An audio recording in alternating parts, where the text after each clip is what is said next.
The Pentagon could be forced to declassify what it knows about UFOs following a push by senators to make public all government records on the subject. So what questions could be answered and how long will it take for the truth, supposedly, to come to light? Well, joining us now is UFO expert Richard Lawrence. You can probably detect a little bit of scepticism. Why would there be scepticism in your eyes? The truth, what did you say? Well, it says for the truth to come out. But the truth could either be for or against UFOs. That's fair enough, yeah. I mean, you're in a minority now. Yeah. But that's fine. I used to be in a minority. I believed in them. What do you expect to hear then from this unearthing? Having been in this field for a while, I'm sceptical about governments. You're sceptical about UFOs. Oh, I'm sceptical about all the above. OK. Well, at one time, you know, if you said the governments are lying, you were thought of as a conspiracy nutter.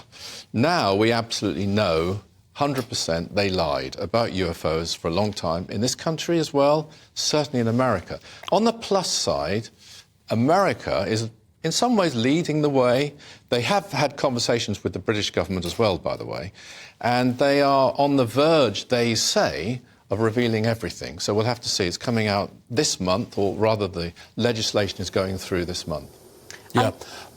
What are they afraid of? That's a very good question. I think they started lying a long time ago. I think certainly it all gets tied up with defence policy. So But if the Americans are lying, forgive me for interrupting, sure, then the Russians are lying, the British are lying, the French are lying, everybody's lying. Well, there has been a sort of policy defence war between the different countries. They want to get there first. I think that's one of the reasons. Another reason is they simply can't answer the questions properly. Yeah. And what government wants to come forth and say, this exists, we know it exists. Some people say they've got alien spacecraft. And some of them are using the technology.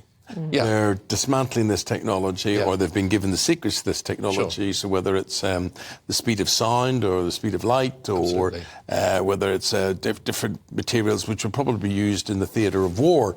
That's what they want. Yeah. Yeah, you've got to... And, of course, they can't answer the really big questions like who are they, why are they here? They've admitted they exist. They've tried to rename them UAPs, but they're UFOs. What does UAP stand for? Stands for Unidentified Aerial Phenomena, which is unidentified flying objects, isn't it? Really? I mean, there's no it's just problem. another name. It's just branding.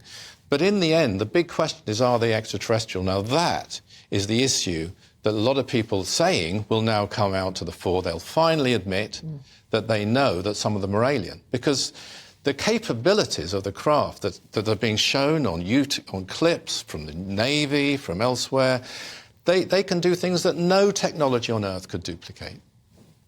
But they're hoping to duplicate this on Earth, are they not? That's where it all gets tied up with defence. And why should it be in a defence, policy unit? I mean, it should be an issue for all people. It shouldn't be secret. And, I represent an organisation, the oldest in the world, actually, way before my time, in the 50s, that was holding rallies in Trafalgar Square, that's the Aetherius Society, demanding the truth and governments to tell the truth about UFOs, but they were completely ridiculed. That's one good thing. That's a positive. The stigma is going. So, your question, your fear, your doubt is what? I just think it all sounds a bit loopy, and I wait to see facts. And just I'm very much sounds loopy, though. That's not I'm good enough. I'm not ruling anything out, but I deal in facts. So as soon as you can give me some evidence, I'd be very interested to see it. But, and it's not new. Can I just throw that in? This isn't a new thing. Some people think it's a 20th century thing.